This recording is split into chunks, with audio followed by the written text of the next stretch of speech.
Aunque el título del video es encuadre, porque así puede resultar más claro para la gran mayoría, cuando hablemos de encuadre estaremos refiriéndonos tanto al encuadre como tal, como a la composición.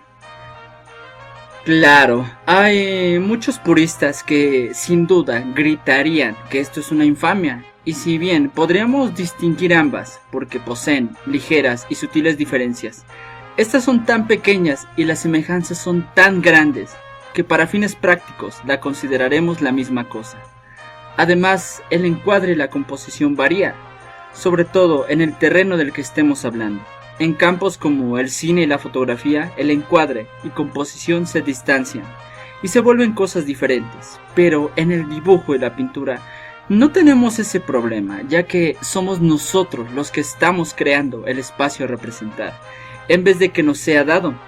Nuestro espacio, por lo tanto, es muchísimo más maleable y podemos ampliarlo o reducirlo según nos convenga. Jaque mate fotografía, jaque mate. Por eso nosotros, en la plástica, vamos a amalgamar el encuadre y la composición, para además sacarle el mejor partido a esto, porque a veces pensar encuadre y composición por separado, más que ayudarnos a la hora de elaborar nuestra obra, solo la complica más. Dicho esto, pasemos a ver qué es el encuadre. Si consultamos Wikipedia, pedimos a algún maestro de dibujo o curioseamos algún libro, encontraremos muchas definiciones de encuadre, pero con el fin de no quedarnos en un mero nivel de formalismo y repetir como loros esas definiciones de diccionario que todos sabemos, pero que rara vez nos detenemos a reflexionar qué significa realmente, usaré una definición diferente. El encuadre es la forma en que resaltamos nuestro objeto principal y el cómo interactúa con el resto de elementos de la obra, dentro de nuestra área de trabajo. Es decir, dar encuadre es darle el lugar que le corresponde a nuestro objeto central y a partir de él como punto de referencia al resto de los elementos de nuestro dibujo. Normalmente es darle el protagonismo, resaltarlo, pero también puede ser darle un segundo plano, una vista parcial, cuando, por ejemplo, queremos que sea un personaje misterioso. Es importante decir esto, pues, aunque en muchos casos que nuestro personaje quede cortado y no alcance a entrar en nuestra área de trabajo, es un error, pero en algunas ocasiones, contadas, no lo usen de excusa para un dibujo mal hecho. Eso, que parece un mal encuadre, puede ser todo lo contrario. Ahora bien, otra cosa en la que debemos insistir y tener siempre presente es que siempre, pero siempre, nuestro encuadre debe seguir ese orden, partir del objeto central al resto de elementos, ya que este es el que determinará qué lugar y relevancia tendrán cada una de las cosas que anexemos a nuestra obra. Debemos tener bien claro que, no importando la cantidad de elementos que vayamos a poner en nuestra obra, o incluso de personajes, el encuadre siempre se tratará de situar una única figura central y el resto se situará a partir de ella como referencia. Nunca es de situar varias figuras, siempre es una, y de ella se desprende el resto.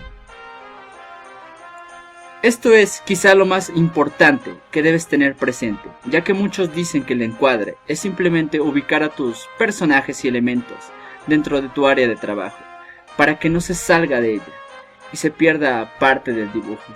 Pero seguir esta premisa solo va a hacer que nuestra obra, aunque más ordenada, sea repetitiva, pobre y carente de personalidad y dinamismo.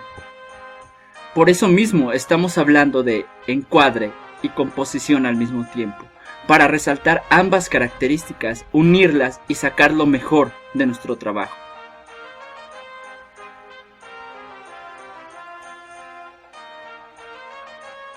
Recordemos lo que acabamos de señalar, el encuadre, sea muy elemental o complejo, siempre se trata de cómo situamos nuestro objeto central con respecto al resto de elementos secundarios. Así que no importa si es algo muy elemental y básico, siempre nos guiaremos por esta premisa, un objeto central a partir del cual definiremos el resto.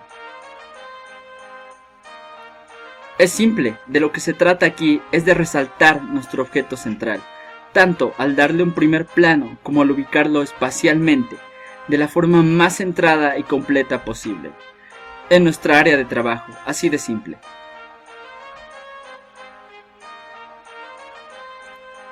Este encuadre es aquel donde a nuestra figura central, en lugar de darle un claro y obvio protagonismo, lo ubicamos de tal forma que se vea en un segundo plano.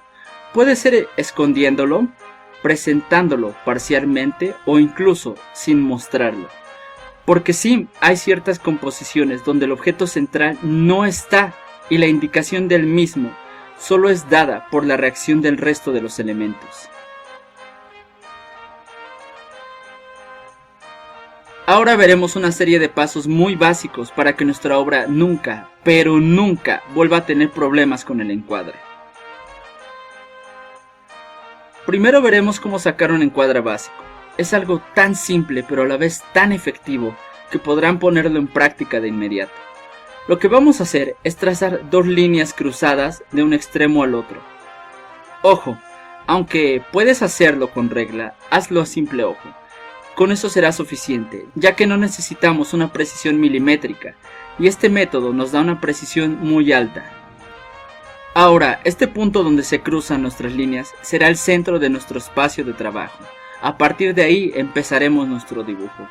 Pero ojo, no significa que ahí empezaremos con la cabeza, sino con la parte media del cuerpo, es decir, con el ombligo. Así nuestra figura no se saldrá de nuestra área de trabajo. A su vez, este punto medio nos servirá para situar un horizonte. Trazaremos una línea desde esa altura y tendremos delimitado el arriba y abajo de nuestro espacio de trabajo. En general, esta es una forma más estética de situar un horizonte, de lo que sería poner un piso debajo de los pies de nuestro personaje. Y a nivel composición, esta distribución más equilibrada da una mejor apariencia también. Ahora bien, para pasar al encuadre complejo, hay una regla muy básica que vamos a seguir y que nos permitirá crear un encuadre bien hecho. Y eso es, retomando lo que dijimos previamente, hacer que todos los elementos secundarios partan de nuestra figura central. Si bien aquí la mayor dificultad radica en que nuestra figura no estará anclada a la mitad de nuestra hoja, donde todo está claro y bien definido, sino que podrá moverse libremente en nuestro espacio de trabajo. Una vez definamos dónde se encontrará, vamos a desprender de ella líneas de fuga, como las que usamos cuando hablamos de la perspectiva. Trazaremos estas líneas así, de esta forma, de forma que, donde nuestra figura central se encuentre, sea que lo esté completa, parcial o apenas visible, sea lo más cercano a nuestro campo visual. Y los elementos secundarios que vayamos agregando los ubicaremos usando como base esas líneas de fuga. De esta forma, sin importar dónde se ubique nuestra figura central, estaremos creando un buen encuadre. En dado caso que los elementos que pondremos sean muchos y vengan desde diferentes áreas, podemos ubicar más de unas líneas de fuga y valernos de eso para situar a todos los elementos restantes. Estos son dos modos muy básicos pero efectivos para conseguir un buen encuadre, y a su vez estamos integrando a la composición con el encuadre para resolver ambos al mismo tiempo. Pero no es la única forma de hacerlo, así que siéntete libre de consultar otras fuentes, comparar lo aquí dicho y enriquecer lo que acabas de ver con otras perspectivas. Y antes de irnos, un gran saludo a Kaoru en Kaori Ongoku-han, creo que sí me salió, Bruno Sosa Calderón, Feli Cristo, Sur Loquendo X16 y Carolina Salcedo.